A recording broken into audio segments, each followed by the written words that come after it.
Assalamualaikum warahmatullahi wabarakatuh. Waalaikumsalam warahmatullahi wabarakatuh. Ya, sebelumnya saya ingin mengucapkan terima kasih kepada kalian karena telah mengikuti kegiatan bimbingan kelompok ini secara sukarela. Sebelum memulai kegiatan bimbingan kelompok ini, alangkah baiknya kita berdoa terlebih dahulu agar dilancarkan oleh Allah Subhanahu wa Ta'ala. Berdoa dimulai.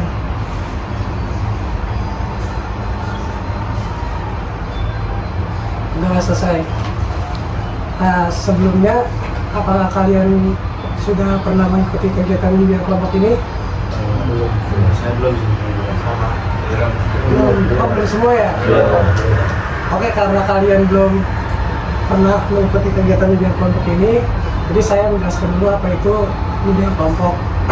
Bimbingan kelompok ini adalah salah satu jenis layanan dalam bimbingan konseling yang diberikan kepada sejumlah orang atau sekelompok orang yang memanfaatkan dengan kelompok dan bertujuan agar mendapatkan informasi baru atau pemahaman baru.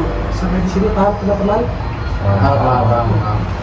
Nah, selain itu ada tata cara dalam mengikuti kegiatan bimbingan kelompok ini, yaitu teman-teman melakukan duduk setengah lingkaran atau satu lingkaran seperti yang kita sudah lakukan saat ini dengan jumlah anggota 8 atau 12 orang. Untuk sekarang saya saat ini adalah pemimpin kelompok saat ini. Selain itu ada azas-azas dalam bimbingan kelompok ini. Yang pertama itu adalah ada azas kesantunan, yaitu teman-teman ketika berbicara diharapkan untuk angkatan terlebih dahulu dan berbicara setelah dipersilakan dan menggunakan kata-kata yang sopan dan santun. Yang kedua adalah azas kesukarelaan, yaitu teman-teman sukarela mengikuti kegiatan bimbingan kelompok ini tanpa ada paksaan oleh pihak manapun. Yang ketiga adalah azas keterbukaan, yaitu teman-teman diharapkan terbuka dalam menyampaikan informasi dan tidak ada yang ditutup-tutupin. Yang terakhir adalah azas kerahasiaan.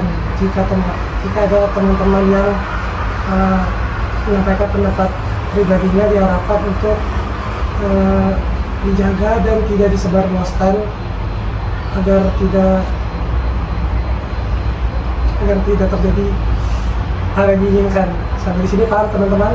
Paham. Nah, sebelumnya kalian udah ada yang mengenal belum satu sama lain? Belum. Nah, kita melakukan perkenalan dulu. Perkenalannya ini cukup mudah, hanya menyebutkan nama lengkap, nama panggilan, dan hobi. Perkenalannya itu dimulai dari bagian kanan atau kiri dulu nih? Kanan sana. Ya, di sini. Di sini. Masnya. Kanan ya. Mas, salam dulu kagak? Mulai dari ujung kanan dulu dan berakhir di ujung kiri. Ya, izinkan saya memperkenalkan diri. Nama saya Putra Mukti Sulaiman. Saya biasa dipanggil Mulki. Hobi saya itu futsal. Nama saya Deno Putra, biasa dipanggil Deno. Hobi futsal. Hai, selanjutnya kenalkan, nama saya Muhammad Fuad Amin, biasa dipanggil Fuad. Hobi futsal dan Mobile Legends biasanya. Kan saya Dewan Baik Putra, biasa dipanggil Dewa. Hobi saya Nama saya Gemdiana Sadar, biasa dipanggil Aska atau Gael. Hobi saya pedal. Kenalkan, nama saya Rakan Mofar, bisa dipanggil Rakan. Hobi saya itu mancing. Perkenalkan, nama saya David Jaya Gemilang, biasa dipanggil David. Hobi saya mancing. Ya, baik teman-teman sekalian, perkenalkan nama saya Desta Joko Putra Pratama, biasa dipanggil Desta. Hobi saya memancing. Oke, karena kalian sudah mengenal satu sama lain, sebelum kita mulai kegiatan, saya akan menjelaskan terlebih dahulu apa itu ada 4 hal penting yang kalian harus terapkan. Jadi perlu teman-teman ingat, teman-teman mengikuti kegiatan bimbingan kelompok ini harus secara sukarela tanpa tuntutan dari siapapun. Dan kedua, teman-teman diharapkan terbuka dalam menyampaikan pendapatnya. Yang ketiga, adalah teman-teman, jika dari kalian ada yang menyampaikan informasi pribadinya, diharapkan untuk dijaga dan tidak disebarluaskan. Dan yang terakhir adalah teman-teman harus mengangkat terlebih dahulu menyampaikan pendapat dan berbicara setelah dipersilakan, dan harus menggunakan kata-kata yang sopan dan santun. Dapat dipahami teman-teman? Oke, jadi pada kesempatan kali ini yang kita bahas adalah topik yaitu tentang sopan santun dalam bermasyarakat. Topik ini kenapa saya ambil karena yang teman-teman ketahui juga pada zaman ini banyak sekali anak-anak muda maupun orang tua berusia melupakan sikap sopan santun dalam hidup bermasyarakat. Banyak sering kita temui di masyarakat itu bersifat individual, tidak mengenal satu sama lain ataupun menunjukkan kepeduliannya satu sama lain. Bahkan memberikan senyuman kepada masyarakat pun sangat sulit untuk diberikan. Maka dari itu topik ini sangat penting dibahas untuk menjadi pembahasan yang akan kita lakukan. Nah, seperti itu kira-kira teman-teman ketahui tentang sopan santun. Silakan yang ingin berpendapat. Santun. Oke, karena tadi saya sudah menyampaikan alasan saya mengambil topik itu, sekarang saya masuk ke pengertian sopan santun dalam masyarakat. Menurut kalian, apa sih yang kalian ketahui tentang sopan santun? Apakah ada yang ingin berpendapat? Saya kali ya. Iya, silakan. Kalau menurut saya itu, bagi saya sendiri sopan santun itu termasuk seperti perilaku atau yang mencerminkan diri kita dalam kehidupan kita bermasyarakat. Itu juga yang menggambarkan bagaimana cara kita dididik atau bagaimana kita mendapatkan perilaku atas apa yang kita buat selama ini. Jadi sopan santun sendiri mencerminkan diri kita di masyarakat itu sendiri. Iya. Apakah ada yang ingin berpendapat lagi? Oh, saya mungkin. Silakan. Saya sih saya setuju juga dengan Mas Desta ya. Itu sopan santun itu mencerminkan perilaku kita sendiri, dan bagaimana juga orang lain menilai kita tuh dari sopan santun dan perilaku kita gitu, penilaian gitu. Oke, apakah ada yang ingin berpendapat lagi?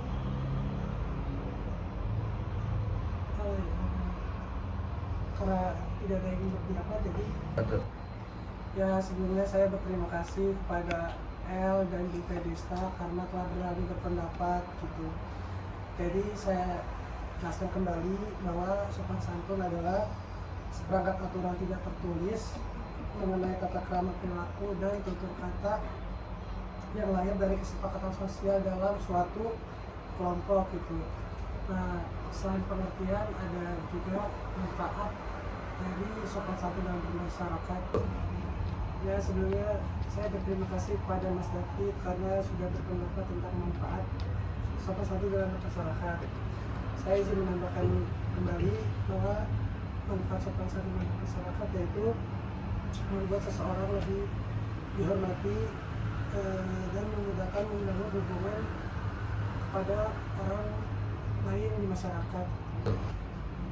Mungkin ada yang ingin membagikan pengalaman tentang orang yang tidak sopan santun di masyarakat itu. Apakah ada yang ingin berpendapat, ingin membagi pengalamannya? Pengalaman ya. Pengalaman apa ya? Pengalaman untuk Mas Aska ya?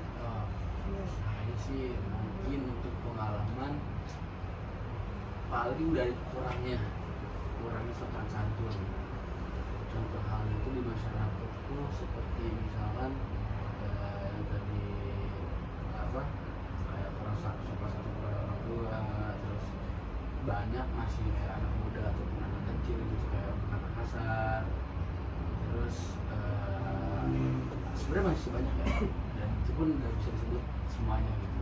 Nah, itu saya menyebutkan salah satu saja. Mungkin ada teman-teman saya ada yang menambahkan. Mungkin dari saya izin menambahkan itu. Mungkin dalam kehidupan bermasyarakat yang kita ambil contohnya dalam kehidupan kita sehari-hari dan kita bertetangga gitu, mungkin satu sama lain bahkan ada yang tidak saling tegur sapa atau bahkan memiliki sifat individualisme yang tidak bisa berbaur gitu di lingkungannya. Itu merupakan salah satu norma yang tidak patut kita contoh, karena kita tidak menjalin hubungan kuat dengan saling tegur sapa. Itu kan termasuk dalam sopan santun seperti yang tadi pengertian sudah dijelaskan tadi. Kalau dari saya sejauh ini. Apakah ada lagi yang ingin membagi pengalamannya? Saya terima kasih sebelumnya untuk Mas Aska dan juga Mas Nista karena sudah membagikan pengalaman terkait tentang sopan santun dalam masyarakat. Dan selanjutnya ada pertanyaan tentang dampak dari orang yang tidak melakukan sopan santun dalam masyarakat. Menurut kalian tuh dampaknya tuh apa sih gitu? Ya silakan Ali yang ingin berpendapat. Mungkin dari saya, Oh, Mas Aska boleh. ya dari saya sih dampaknya mungkin itu kayak cara mandisan orang, terus kayak sama tadi yang bilangnya Mas Desta, sama tetangga itu tidak akur, terus kita juga dinilai cap jelek oleh orang lain, dan masih banyak juga yang lain juga mengeluarkan. Terima kasih Mas Aska. Apakah ada yang ingin berpendapat lagi? Saya Ya, boleh Mas Taufik. kalau menurut saya dampak ketika kita tidak menanamkan sifat sopan santun di lingkungan masyarakat ya. Yang pertama itu seperti ketika kita mengalami kesulitan ataupun kesusahan, jika kita tidak menanamkan prinsip itu, menurut saya jika kita mengalami itu tuh akan sulit gitu untuk bisa orang lain membantu diri kita. Terima kasih sebelumnya Mas Davi. Apakah ada yang ingin berpendapat? Oh, silakan Mas. Kalau dari saya dampak sopan santun, Sopan santun dan masyarakat dampak tidak kalau tidak sopan santun ya Hmm. mungkin dampak ke dirinya mungkin dijauh orang lain, teman-temannya sulit dipercaya, kemudian sulit mendapat teman mungkin itu. Oke. Baik, terima kasih sebelumnya untuk Mas Aska, Mas David, dan Mas Fuad sudah berani berpendapat. Sekarang mungkin lebih ke solusinya tuh apa sih gitu, mencegah terjadinya tidak sopan santun dalam bermasyarakat. Apakah ada yang ingin berpendapat? Saya mungkin. Silakan. Kalau untuk solusi dari kita bersopan santun dalam bermasyarakat itu termaksud dalam apa yang kita terima atau pendidikan, cara mendidik diri kita sendiri, dari kita menyesuaikan dengan lingkungan di sekitar, itu bisa menggambarkan sopan santun kita, termasuk menggambarkan sopan santun kita, bagaimana kita diajarkan untuk menghormati yang lebih tua, bukan hanya yang lebih tua, bahkan yang lebih muda. Kita juga menghormati, menjaga tutur kata, cara berbahasa kita kepada orang lain supaya tidak menyakiti hati. Itu karena termaksud dalam menjaga sopan santun kita juga dalam bermasyarakat. Terima kasih Mas Desta. Apakah ada yang ingin berpendapat? Silakan Mas. Menurut saya itu dari awal tuh kita harus menjaga komunikasi kita dengan baik sama masyarakat ya, atau teman kerabat, agar bibit dari orang lain itu baik. Terima kasih Mas Desta. Oke teman-teman semua, karena tadi kita sudah melakukan pembahasan terkait tentang sopan santun dalam bermasyarakat, maka dari itu saya meminta teman-teman untuk berkomitmen dan mengikuti kata-kata saya. Kata-katanya yaitu saya akan menerapkan sopan santun dalam bermasyarakat. Karena tapi apa kayak gini juga nih. Maupun ini. Iya, ini. Nah, kita bareng-bareng. Ya. Saya akan menerapkan sopan santun dalam bermasyarakat. Saya akan menerapkan sopan santun dalam bermasyarakat. Oke teman-teman, karena teman-teman sudah melakukan komitmen, sekarang teman-teman menjelaskan kesan dan kesan terkait mengikuti kegiatan bimbingan kelompok ini. Dimulai dari sebelah kanan atau kiri dulu nih? Dari kanan Kanan. ini Kanan, nih. iya. Daripada Kanan atau kiri nih? Kanan. Dari Kanan, kanan. kanan. Dari itu kanan pesan dan kesan mengikuti kegiatan ilmu kelompok ini. pesan dan kesan, saya memiliki kesan pada kegiatan kali ini. Saya mendapat banyak pelajaran karena ternyata dampak dan solusi dalam sopan santun di dalam masyarakat itu penting adanya. Dan pesan saya, mari kita sekarang biasakan diri untuk berbuat lebih baik dan sering muhasabah diri. Saya. Iya. Oke, kalau untuk pesan dan kesan dari saya, pertama kesannya itu menurut saya mengikuti bimbingan kelompok seperti ini itu lebih baik karena kita di sini dapat tahu gitu cara kita memperlakukan orang lain dalam kehidupan sehari-hari, cara kita menyikapi sikap orang lain pada diri kita dalam kehidupan sehari-hari. Dan pesan saya perbanyak saja kayak diskusi-diskusi bimbingan kelompok seperti ini supaya kita dapat mendapat ilmu baru, pelajaran baru untuk diimplementasikan dalam kehidupan kita sehari-hari. Kalau menurut saya pesan-pesan selama kita berdiskusi kelompok ini, dari kesannya itu saya bisa mengetahui lebih luas lagi tentang arti sopan santun itu dalam lingkungan bermasyarakat. Dan di sini juga kita bisa mengetahui dampak yang terbesar ketika kita melanggar atau tidak menanamkan sikap sopan santun di dalam masyarakat ya. Dan pesan yang bisa kita ambil tuh, ayo kita kedepannya untuk selalu menerapkan ilmu sopan santun khususnya di lingkungan masyarakat agar salah satunya kita bisa menjalin komunikasi antar masyarakat bersama lain.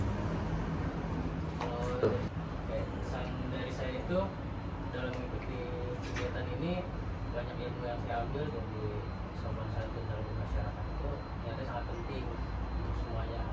Dan pesan saya terus jaga sopan santun kalian dan jangan menganggap semena-mena orang lain. Menurut saya sih mungkin itu sama ya dengan saya seperti yang tadi. Kalau dari saya saling sharing berbagi ilmu lah itu. Kalau pesannya ya terima kasih untuk Mas Rafiq sudah mengadakan kelompok kegiatan kelompok ini gitu untuk berbagi ilmu, sharing terus untuk memperkenalkan diri dengan yang lain. Kalau pesan dari saya sih Sangat seru dan saya juga dapat pelajaran dan pengalaman baru juga. Terus pesan dari saya, mari kita terus menerapkan sikap sopan santun dalam bermasyarakat agar kita punya hubungan yang baik dalam bermasyarakat. Tapi kalau dari saya, pesan dan pesan pada pimpinan kelompok hari ini itu tentang sopan santun, yaitu bisa saling kenal sama abang-abang di sini, teman-teman semuanya yang awalnya tidak kenal dan kenal, dan bisa saling nanti kalau ketemu di jalan bisa saling nyapa gitu. Jadi kan jadi kenal, jadi tahu. Mungkin pesannya kedepannya kita menerapkan sopan santun tidak hanya di masyarakat saja, mungkin dimanapun berada, dimanapun kita tinggal, kita tetap melaksanakan sopan santun tersebut. Mungkin itu. Baik, pesan dari saya, pesan yang dapat saya ambil di sini adalah mendapatkan banyak pelajaran baru tentang sopan santun dalam bermasyarakat. Ya, pesan ke depannya mungkin semua dapat menerapkan dengan baik sifat sopan santun di masyarakat. Ya, terima kasih kepada kalian karena telah menjelaskan tentang pesan dan kesannya gitu. Sebelum ditutup, apakah jika ada kegiatan bimbingan kelompok lagi, apakah kalian ingin mengikuti kegiatan bimbingan kelompok lagi? Tentu saja. Oke, karena itu maka kita akhiri dengan membacakan alhamdulillah. Alhamdulillahirobbilalamin. Sebelum kita akhiri, kita bacakan terlebih dahulu. Doa dimulai.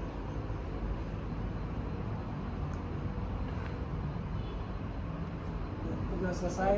Sekian dari saya. Wabillahi taufiq wal hidayah. Wassalamualaikum warahmatullahi wabarakatuh. Waalaikumsalam warahmatullahi